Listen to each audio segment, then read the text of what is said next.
अपने उत्तराखंड में आपका स्वागत है और मैं हूं आपके साथ लोकेश लकी जगवानी। अदम्य साहस और अप्रतिम शौर्य की पर्याय अपने उत्कृष्ट रण कौशल से मुगलों की विशाल सेना से लोहा लेने वाली महान वीरांगना रानी दुर्गावती की जयंती पर मुख्यमंत्री पुष्कर सिंह धामी ने ट्वीट कर नमन किया, तो साथ ही कहा, मातृभूमि की रक्षा हेतु समर्पित आपका वीरतापूर्ण जीवन हम सभी के लिए प्रेरणा स्तंभ है।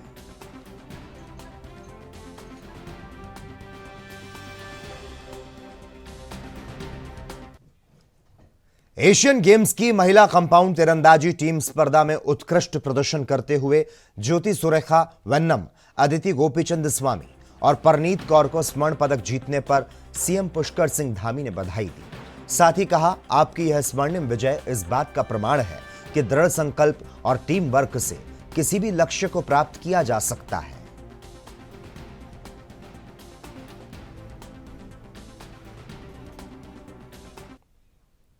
नई दिल्ली में भारतीय जनता पार्टी के राष्ट्रीय महासचिव और उत्तराखंड के प्रभारी दुष्यंत गौतम से सीएम धामी ने मुलाकात की।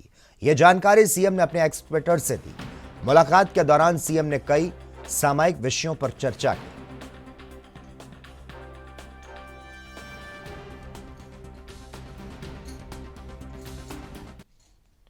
दिल्ली में मुख्यमंत्री पुष्कर सिंह धामी ने केंद्रीय गृह मंत्री अमित शाह से मुलाकात की।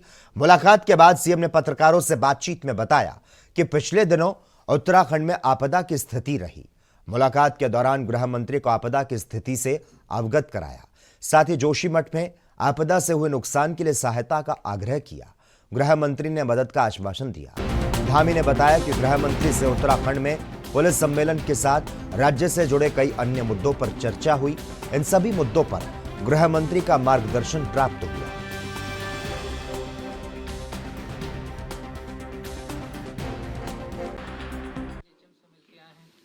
किन मसलों पे बात हुई? आपके यहाँ परिषद बैठक भी होनी है।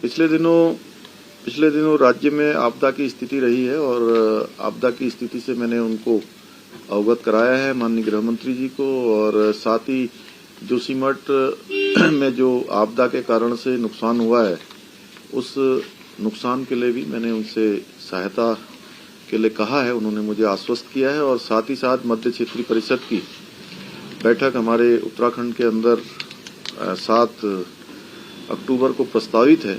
उस बैठक के संबंध में भी चर्चा हुई है। और पूरे देश की पुलिस का सम्मेलन होना है, उस सम्मेलन के संबंध में भी चर्चा हुई है। अन्य बहुत सारे विषय जो राज्य से जुड़े हुए हैं, उन सभी पर मैंने आज उनका मार्गदर्शन प्राप्त किया है। प्रधानमंत्री नरेंद्र मोदी 12 अक्टूबर को अल्मोड़ा और पिथौरागढ़ दौरे पर रहेंगे, जहां पीएम अल्मोड़ा के विश्व प्रसिद्ध जागेश्वर धाम में पूजा अर्चना के साथ कॉरिडोर मास्टर प्लान का निरीक्षण करेंगे, जिसको लेकर जिला प्रशासन और कैबिनेट मंत्री गणेश जोशी और रेखा आर्य अल्मोड़ा पहुंचे। उन्होंने शोकिया थल इंटर कॉलेज में पीएम की तैयारियों को लेकर निरीक्षण किया। प्रधानमंत्री 12 को जागेश्वर धाम में पूजा अर्चना के बाद पिथौरागढ़ के आदि कैलाश पार्वती सरोवर जाएंगे। इसके बाद पिथौरागढ़ में एक जनसभा को संबोधित करेंगे और रात्रि विश्राम मायावती आश्रम, लोहा घाट, चंपावत में करेंगे।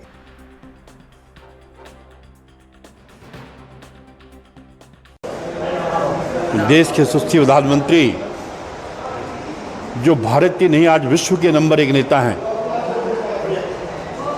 हमारे लिए बड़े सौभाग्य की बात है। उत्तराखंड में आ रहे हैं। सबसे पहले उनका जागेश्वर जाने का प्रोग्राम है, उसके बाद आदि कैलाश जाएंगे और उसके बाद पिथौरागढ़ में उनकी विशाल जनसभा होने जा रही है। कार्यकर्ताओं में बहुत उत्साह है, क्योंकि मोदी जी का उत्तराखंड से विशेष लगाव रहा है। वो जब भी यहाँ पर आते हैं, उत्तराखंड में कुछ ना कुछ देकर जाते हैं और कहते हैं कि महापुरुषों के चरण जहाँ पर पड़ते हैं, वहाँ का कायाकल्प हो जाता है। निश्चित ही जागेश्वर आने के बाद, आदि कैलाश आने के बाद यहाँ का टूरिज्म को बढ़ावा मिलेगा, इस क्षेत्र का विकास होगा। और मुझे पूरा भरोसा है कि सभा के अंदर यहाँ के लिए कोई बड़ी घोषणा भी उनके द्वारा होगी। सभी कार्यकर्ता इसके लिए एकजुट होकर काम कर रहे हैं। मैंने सभी मंडल अध्यक्षों का यहाँ पर वृत्त लिया है, हालांकि यहाँ से दूर है। उसके बाद भी कार्यकर्ताओं में वहाँ पर जाने की होड़ लगी है, क्योंकि मोदी इतने लोकप्रिय हैं कि हर व्यक्ति उनको देखना चाहता है, सुनना चाहता है। और जो सभा होने जा रही है ये ऐतिहासिक होनी जा रही है। अभी तक जितनी भी सभाएं परिक्रम में हुई हैं उनके रिकॉर्ड टूटने वाले, ये मैं कहना चाहता हूँ। देखिए, बहुत सौभाग्य की बात है कि प्रधानमंत्री मोदी जी का दौरा जो है वो जागेश्वर धाम की ओर भी बन रहा है।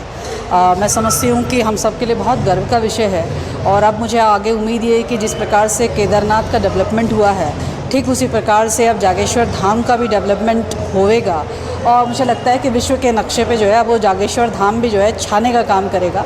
और मुझे लगता है कि उनकी तैयारी के परिप्रेक्ष्य में जिस प्रकार से हम सब लोग, पूरी सरकार भी लगी हुई है, पूरा प्रशासन लगा हुआ है, चाहे वो सड़कों के संदर्भ में हो, चाहे व्यवस्थाओं के संदर्भ में हो, चाहे लोगों के संख्या के संदर्भ में हो, लोग स्वयं भी आने के लिए, चूँकि पिथौरागढ़ में एक बड़ी सभा होनी है उसकी तैयारियों के परिप्रेक्ष्य में हो, तो पूरी तैयारियां जो है वो सरकार की ओर से भी, प्रशासन की ओर से भी, और लोगों का अपने आप ही एक हुजूम उनके प्रति एक आकर्षण है, आने को तत्पर बैठा हुआ है। तो मुझे लगता है कि बहुत जो हमारा लक्ष्य है कि हम हमारी जो संख्या है कि हम 1 लाख से ऊपर की संख्या में हमारी जो ये सभा होगी उसकी तैयारियां लगभग पूरी की गई हैं और जो व्यवस्थाएं हैं उसको दुरुस्त करने के लिए अभी एक फिर प्रशासन की बैठक हम लोगों ने रखी है। मुझे लगता है कि किसी भी प्रकार की चूक जो है वह न होने पाए उसको हम लोग सुनिश्चित करेंगे। प्रधानमंत्री नरेंद्र मोदी के दौरे को लेकर प्रदेश महामंत्री आदित्य कोठारी ने कहा कि पीएम का उत्तराखंड से विशेष लगाव है, जिसके चलते समय समय पर पीएम मोदी उत्तराखंड आते रहते हैं। उन्होंने कहा, सामरिक दृष्टि से उत्तराखंड बहुत ही महत्वपूर्ण है, इसीलिए यहां पीएम के प्रयास से अच्छी सड़कें बनी चुकी हैं, जिससे आम नागरिकों समेत सेवा की पहुंच इन इलाकों तक हो चुकी है। उन्होंने आगे बताया, चाहे गढ़वाल हो या कुमाऊं, दोनों ही बॉर्डर पर सड़क अच्छी बन चुकी है, जो उत्तराखंड के लिए सामरिक और दरिया धर्म की दृष्टि से बहुत बेहतर है।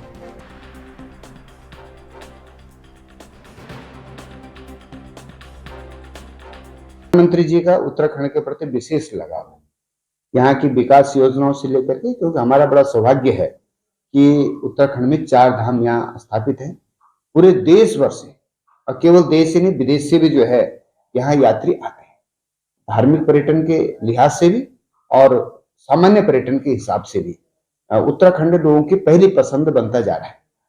प्रधानमंत्री जी ने विशेष रूप से अपना केदारनाथ धाम है, बद्रीनाथ धाम है, और यहाँ तक कि हमारा जो बॉर्डर तक जो हमारी सेनाएं नहीं पहुंच पाती थी उसकी पहुंच को सुगम बनाने के लिए बॉर्डर तक हमारी जो है बहुत अच्छी पहुंच जो है बनी है। इधर अगर हम बात करेंगे तो देवताल तक कितनी बढ़िया सड़क पहुंच चुकी है, वहां से 1.5 किलोमीटर आगे चाइना का बॉर्डर लगता है, वहां तक हमारे आम नागरिक जो है सुगमता से पहुंच रहे हैं। तो सेना किसी भी विपरीत परिस्थिति में चंद समय में, बहुत कम समय में वहां पहुंच सकती है। इसी तरह से कुमाऊं क्षेत्र में जो तवा घाट से आगे जो बहुत आगे तक बॉर्डर तक जो है सड़क बनाई है, यानी सामरिक दृष्टि से भी, धार्मिक पर्यटन के हिसाब से भी और अन्य विकास परियोजनाओं के हिसाब से भी प्रधानमंत्री जी का विशेष फोकस उत्तराखंड पर है। तो उनका अभी तो 11-12 अक्टूबर का कार्यक्रम प्रस्तावित है जो तुरंत का है, और आगे भी मुझे लगता है कि दिसंबर तक उनके 2-3 दौरे और होने प्रस्तावित। कैबिनेट मंत्री गणेश जोशी लोहाघाट पहुंचे, जहां उन्होंने प्रधानमंत्री नरेंद्र मोदी के प्रस्तावित दौरे को लेकर अद्वैत आश्रम का निरीक्षण किया। प्रधानमंत्री नरेंद्र मोदी के आगमन से संबंधित सभी व्यवस्थाओं का जायजा लिया। इस दौरान उन्होंने कहा, यह स्थान बहुत ही रमणीक है, यहां पर स्वामी विवेकानंद ने मेडिटेशन किया। उन्होंने कहा, प्रधानमंत्री मोदी अगर यहां आएंगे तो निश्चित ही प्रधानमंत्री नरेंद्र मोदी को यहां से एक अलग ऊर्जा मिलेगी। यह आश्रम स्वामी विवेकानंद की यादों और विचारों का केंद्र बिंदु है।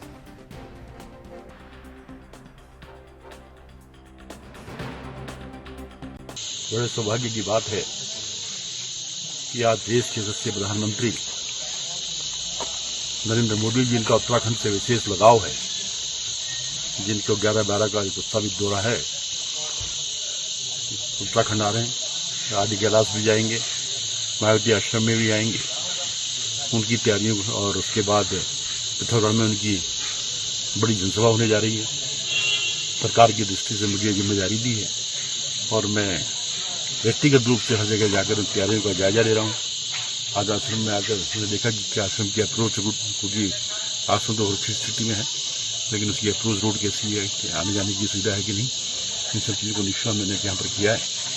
साथ में हमारे संयोजक बन भटियाल जी मेरे साथ में हैं, और इतना रमणीय ये स्थान की निश्चित उनको यहाँ पर आकर अच्छा लगेगा। और जैसा कि प्रधानमंत्री जब बीजेपी के प्रदेश महामंत्री आदित्य कोठारी ने कांग्रेस पर कटाक्ष करते हुए कहा कि बीजेपी का कांग्रेस से कोई मेल नहीं।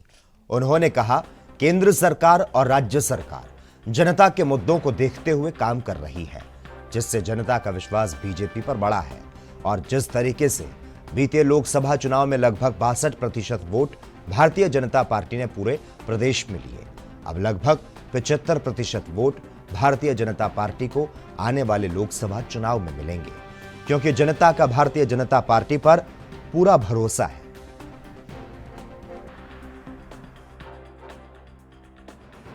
भारतीय जनता पार्टी की जो केंद्र सरकार है और राज्य सरकार है, दोनों सरकारें जनहित में और व्यापक जनहित में काम कर रही हैं। इसी का परिणाम है कि जनता का विश्वास भारतीय जनता पार्टी के प्रति बढ़ा है और हमारे नेतृत्व के प्रति भी जनता का विश्वास बढ़ा है। और इसका हम पिछले जो भी चुनाव हुए हैं उन चुनाव में हम इसको देख चुके हैं। इस बार भी लोकसभा का चुनाव हम पिछले मतों से भी अधिक मत से, पिछली बार लगभग 62% मत भारतीय जनता पार्टी को 2019 के चुनाव में मिले हैं। और मुझे लगता है कि इस समय हम 75% वोट भारतीय जनता पार्टी के पक्ष में रहेगा और जनता का विश्वास बीजेपी ने जीता है। ग्लोबल इन्वेस्टर समिट को लेकर राज्य सरकार की तैयारियां तेज हो चुकी है, जिसको लेकर सीएम धामी दिल्ली में रोड शो कर रहे हैं। यहां पर निवेशकों के साथ में करार होना है। सीएम धामी लगातार निवेशकों के साथ बैठकें कर रहे हैं। वहीं भारतीय जनता पार्टी का कहना है जिस तरह से सरकार ने निवेश को बढ़ावा देने के लिए काम किया, ऐसे में ग्लोबल इन्वेस्टर समिट में ज्यादा से ज्यादा निवेश आएंगे और प्रदेश में अलग अलग सेक्टर में निवेश करेंगे, जिससे प्रदेश के युवाओं को रोजगार मिलेगा। देखिए, हमारा माननीय मुख्यमंत्री जी का जो लंदन दौरा था, वहां पे जिस प्रकार से ब्रिटेन के जो उद्यमियों के साथ में हम लोगों को रिस्पांस मिला है वो बहुत काबिले तारीफ है। और इसी मुहिम को आगे बढ़ाते हुए माननीय मुख्यमंत्री जी आज दिल्ली दौरे पर हैं, वहां पे भी हमारी बैठकें रहने वाली है। और जो रोड शो होगा वो इसी पर्पज से है कि हम ज्यादा से ज्यादा एमएनसीज को अट्रैक्ट कर पाए और ज्यादा से ज्यादा लोगों को, जो हमारे निवेशक हैं, उनको हम उत्तराखंड में निवेश करने के लिए बुलाए। 2024 के लोकसभा चुनाव को लेकर कांग्रेस पार्टी के प्रदेश कार्यकारिणी के गठन को लेकर सवाल उठ रहे हैं और इसी को लेकर भारतीय जनता पार्टी निशाना साध रही है कि कांग्रेस पार्टी अभी अपनी कार्यकारिणी का गठन नहीं कर पाई है, आखिर चुनाव क्या लड़ेगी। इसी बात को लेकर कांग्रेस पार्टी के प्रदेश अध्यक्ष का कहना है कि भारतीय जनता पार्टी को अपने गिरेबान में झांकना चाहिए। कांग्रेस पार्टी को संगठन जो है वह बहुत ही मजबूत है, तो साथ ही कहा बीजेपी को अपना घर देखना चाहिए।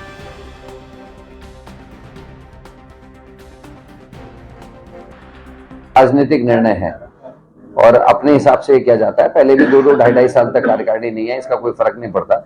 हम लोग चाहे वो बाई इलेक्शन हैं उनको ढंग से लड़ रहे हैं, चाहे हमारे अपने बूथ कमेटियों के गठन है, चाहे अन्य कार्यक्रम है, वो लगातार कार्यकारिणी के बिना भी अच्छी तरीके से चल रहे हैं। और कांग्रेस का कार्यकर्ता के रूप में भी बहुत अच्छा काम कर रहा है।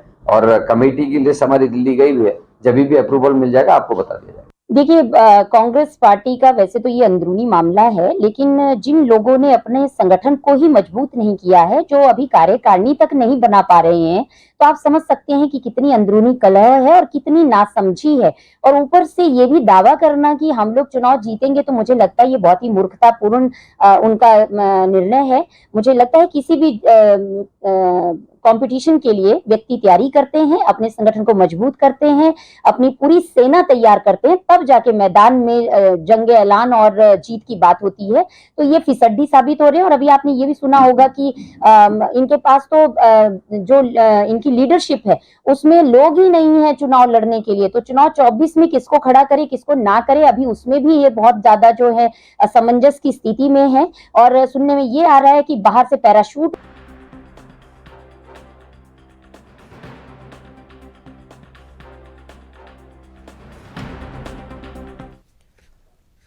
अपनों उत्तराखंड में खबरों का सिलसिला लगातार जारी रहेगा। रुकते हैं एक छोटे से ब्रेक के लिए।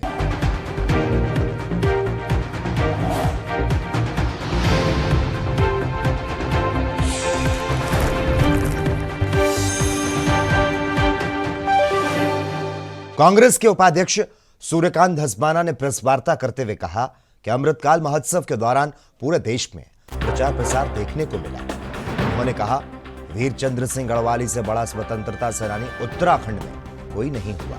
आज अमृतकाल में उनका परिवार अपनी जमीन को बचाने के लिए दर दर की ठोकरें खा रहा है। बिजनौर वन विभाग द्वारा उनके परिवार को नोटिस भेजा गया, जिसमें कहा गया कि आपने लीज की फीस जमा नहीं की, जिसको अतिक्रमण माना गया और खाली करने का नोटिस जारी हुआ।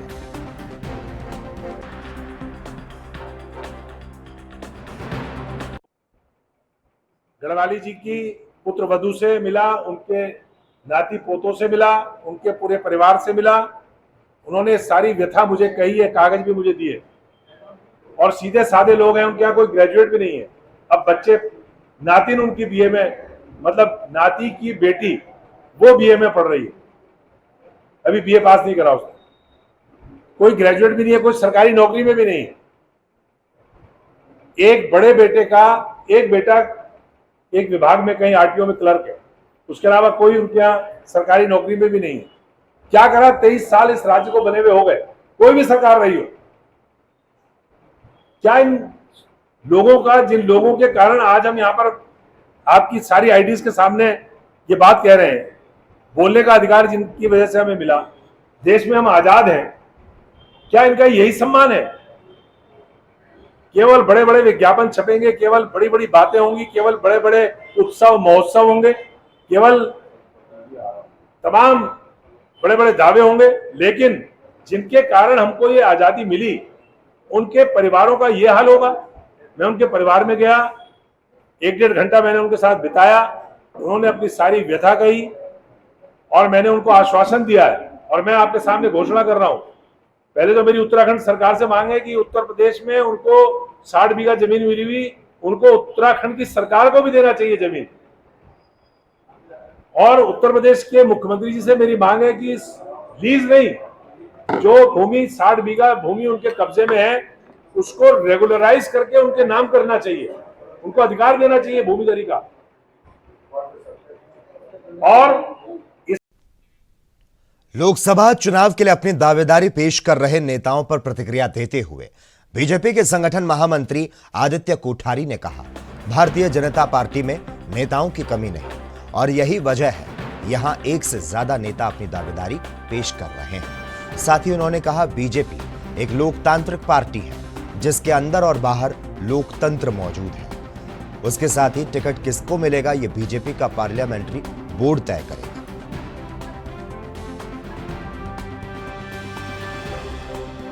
देखिए, ये तो भारतीय जनता पार्टी की मजबूती का प्रमाण है कि यहाँ एक नहीं बल्कि कई सशक्त और मजबूत जो है नेता खड़े हुए हैं। और भारतीय जनता पार्टी एक लोकतांत्रिक पार्टी है, पार्टी के भीतर भी लोकतंत्र है, बाहर भी लोकतंत्र है। तो अपनी बात रखना, दावेदारी करना, ये मुझे लगता है कि कोई बुराई नहीं है। और पार्टी का संसदीय दल है, पार्लियामेंट्री बोर्ड है, वो टिकट का निर्धारण करता है। जिसका भी निर्धारण होगा उसके लिए सब लोग काम करेंगे। वहीं हल्द्वानी के एमबीपीजी कॉलेज में एनएसयूआई कार्यकर्ता करण अरोड़ा के ऊपर पुलिस ने अभद्र व्यवहार करते हुए लाठी भांजी थी, जिसके बाद इसी मामले को लेकर कांग्रेस के जिला अध्यक्ष राहुल छिंबाल के नेतृत्व में कांग्रेस के एक प्रतिनिधि मंडल ने एसएसपी नैनीताल प्रहलाद मीणा से मुलाकात करते हुए छात्र के ऊपर लाठी भांजने वाले दरोगा के खिलाफ कार्रवाई करने की मांग की। इस मामले में एसएसपी प्रहलाद मीणा ने उनको उचित आश्वासन देते हुए कहा, इस पूरे मामले में निष्पक्षता के साथ जांच की जाएगी और भविष्य में इस तरह की घटनाओं की पुनरावृत्ति ना हो, उसको लेकर भी सभी पुलिस अधिकारियों से बात करेंगे।